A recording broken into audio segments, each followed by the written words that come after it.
welcome to another broadcast of The Curious Mind of Raquel Coulter. I am your favorite mermaid mystic and medium. So today's video is going to be all about Selena Gomez and Blanco.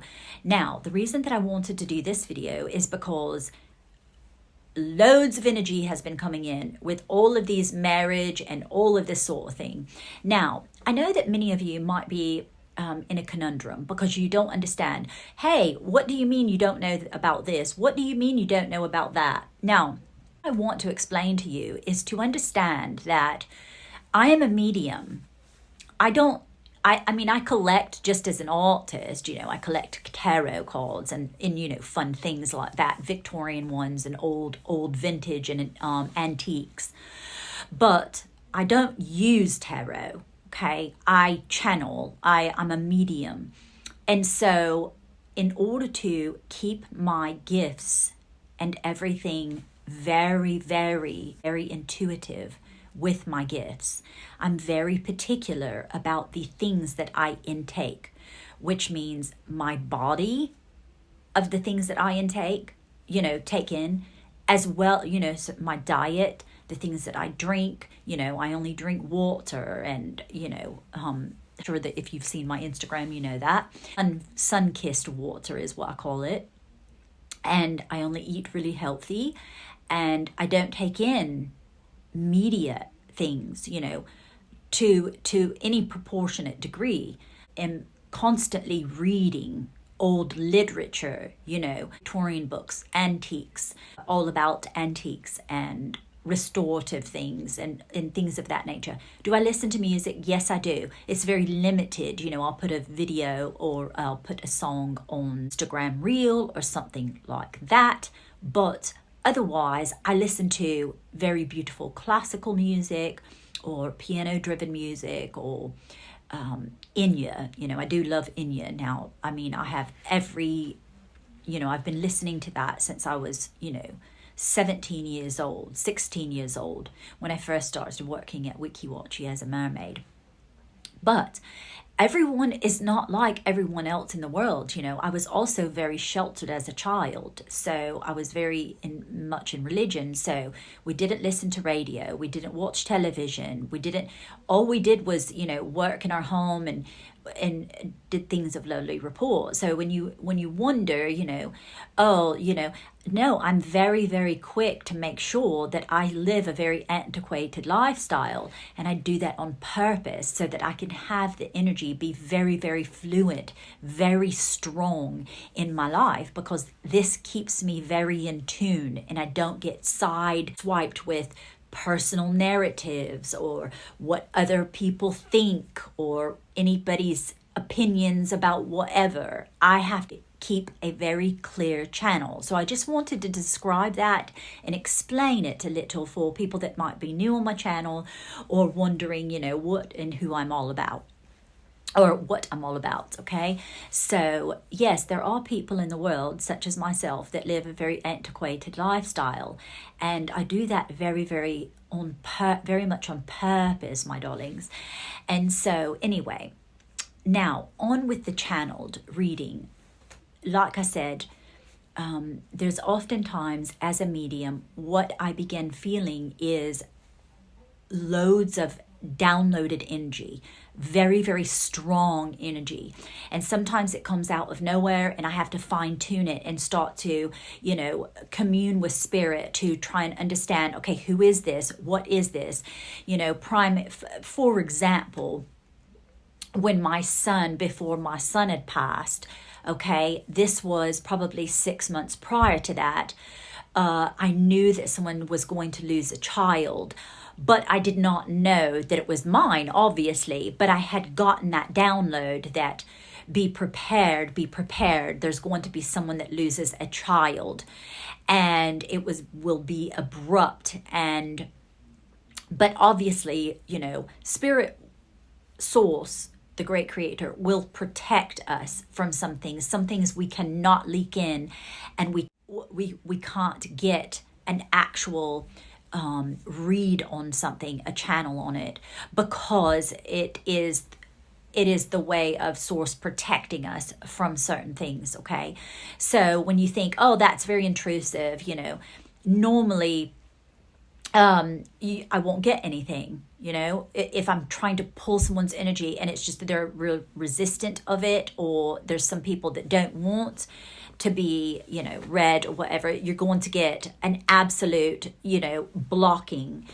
And this is what happens. It's normal. It doesn't mean that, you know, oh, I couldn't read into them, or I'm not good enough or whatever. That has nothing to do with it. It just is they have the free agency, even crossing over in spirit. They have the free agency to not want to allow someone to read on them. They just might not want to. They might not be, you know, too mad about it. You know what I mean?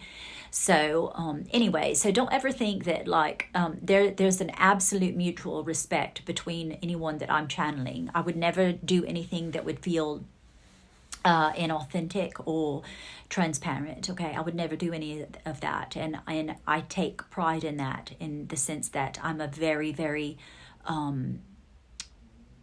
trustworthy, and I'm very respectful of that, knowing, you know, that I've lost a child. So I understand all of this. I understand the other side very, very clearly. When you have something so traumatic happen to you, you know, on top of having the gift of mediumship. Okay. All right. So let's get on to the Billy Blanco. Is it Billy? No, it's Benny Blanco and Selena Gomez. Now, something that is quite interesting is that I keep hearing blockage. And it feels very much, let me go to Selena's energy, because Benny's, and why do I want to say Billy every time instead of Benny, which is something interesting that I find quite inquisitive about.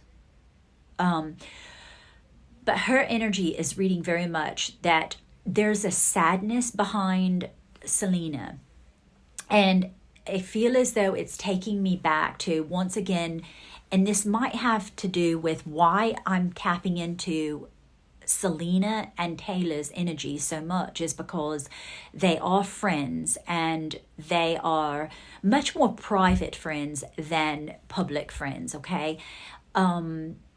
They have learned to dance with one another in the sense that, hey, you know, they understand respectfully. They don't always agree, right? And so, but they have this genuine, deep friendship that they understand, like the ebb and flow of one another's personality when it's regarding their public persona. Okay, this is why loads of times that I'm sure that their reels on their phones, their photo library is completely full of pictures and things that they have with one another that they never show, okay?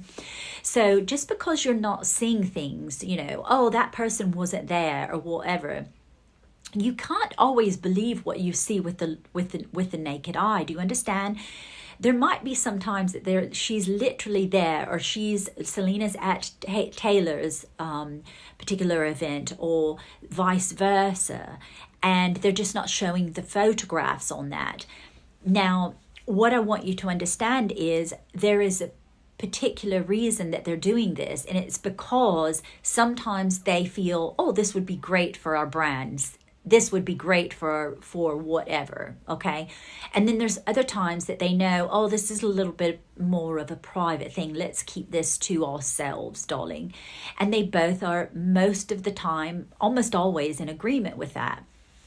So you have to understand that I wonder if this is why both of their engagements is coming in very clearly, because they both want that fairy tale life. They both want children. They both want to begin their lives, okay? In the sense that, like, feeling like grown-up women. There is a sadness behind Selena, and I think that, now I'm not sure, because I did a reading on her and Benny a while back, right? Before the incident happened about the cheating thing. But there's something that, and like I said, and I still stick by that particular reading, but there's confirmation there, but there's something in her that really, really devastated her when that happened. And I don't know what the fine tuning of that is in particular.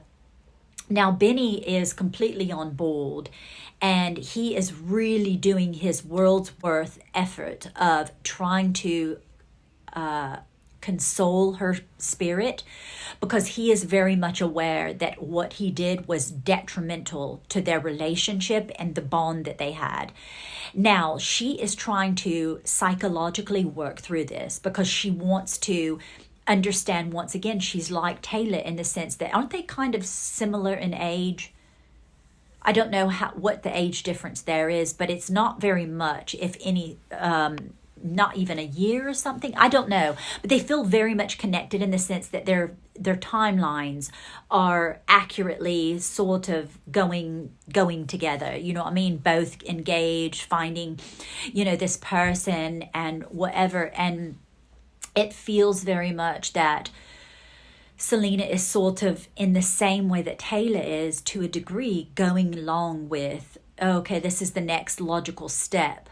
The bachelorette party, and but there's sadness behind her, and I feel as though it's something to do with what happened about the incident. Now, I don't know, I can't get a read on that, except for the fact that I do feel as though, I don't know if he was tapping into an old energy of, his devices were down and he was more receptive to that, or if it was something he couldn't talk away. Do you understand? He couldn't talk it away or talk her out of why she felt that way, because it was a sense of betrayal. There was something, it could have been the communication and the way that it was not communicated, feeling that. But once again, she is very much like Taylor in the sense that I need to keep this charade up for the public,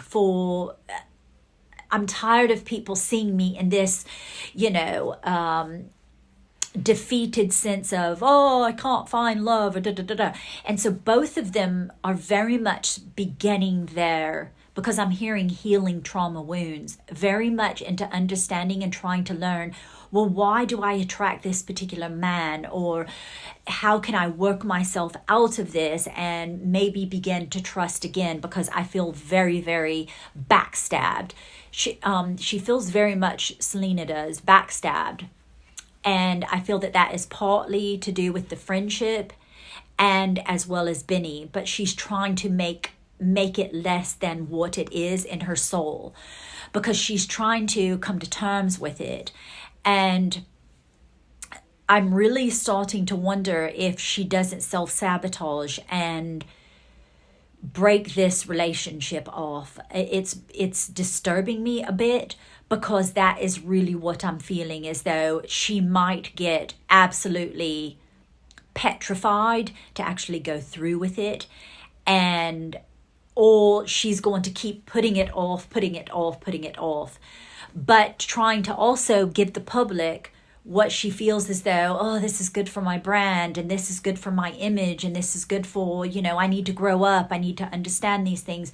Listen, darlings, both of you girls really need to get some coaching from little old Razzie, because I could really help you to work through this, and you need a bit of coaching. You both need a bit of coaching, and I know that I could help you. But anyway, regardless of that, we're going to continue on with this reading, and that is very much me feeling as though I'm hoping that they are both, most importantly, making themselves as women happy first and foremost. That means Taylor and Selena making themselves happy, not caring, what mommy or my friends or my best mates are going through or whatever. Because listen, they're not going to tell you that this is what's going on. Most celebrities, what they do, and I know because I've worked with celebrities before, do you understand? They tell things from the perspective afterwards. Do you understand? When they're going through it, they're keeping appearances up. And they're doing that because until it becomes so great that they kind of like lose their footing a bit, and those feelings emerge, and they don't know what to do with them. So sometimes they do outpouringly, is that a word? Outwardly share those griefs and disturbances within, okay? But these women try to do it very, very, very much keeping and maintaining the image, okay? This is very important for them. It's very important for most celebrities, okay? But I think things that, I don't know what Taylor, not Taylor, but isn't Taylor, is she a Capricorn or a Sagittarius? I can't quite remember. But I thought that Selena was a Cancer. Am I right about that? I'm not positive. But very much in the sense that, I don't know, I could be completely off on that. I've not looked her birthday up. But it feels very much as though she is a very... more of a sentimental, she allows her feelings to be seen easier than maybe, say, for example, Taylor. Taylor has more of an exterior that is stronger, like that barrier is stronger. Then she doesn't outwardly do it as much as Selena will outwardly do it. She is more emotionally driven. With outbursts of crying and things of that nature. And this is very much, if she is a Cancer, she must have high Cancer placements in her, because she very much is more so that kind of person. So she will have, those bouts of emotions and stuff, but she's pretty much, very much trying to hold and maintain this image for whatever reason. And I'm not quite sure. It feels very, because I'm hearing maturity, that I'm very not concerned, because they're going to make the best possible decisions in their life, and regardless of whether they marry or don't marry, it's going to be the most beautiful thing. They will always figure it out, because this is what we're learning. We want to learn from these celebrities that it's very much about following your heart and being true to yourself. So you might be true to yourself, you might marry, and then you might divorce, but it's still being true to yourself. So it doesn't matter. And what you want to learn, my darling, sweet mermaid darlings, is that it does not matter what these celebrities are doing. Don't replicate your life after a celebrity, because you don't really know them intimately. You don't know them. You know what they want you to know about them, and that's beautiful. And just appreciate and respect them for their craft at hand, and then carry on your merry way with your life. You can really, really appreciate someone and adore them, but don't get too invested. This is what I really want you to understand, is don't get too invested in their lives, in the sense that taking up so much real estate in your own heart and your own soul and your own life.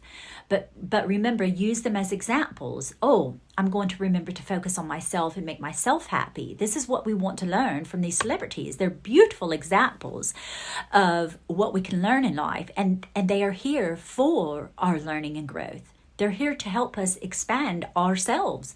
So we want to look adoringly to them. All right, that will be all. And I hope you derive benefit from this. And as always, I'm most affably yours until my next swim. Cheers, darlings. Toodle pip.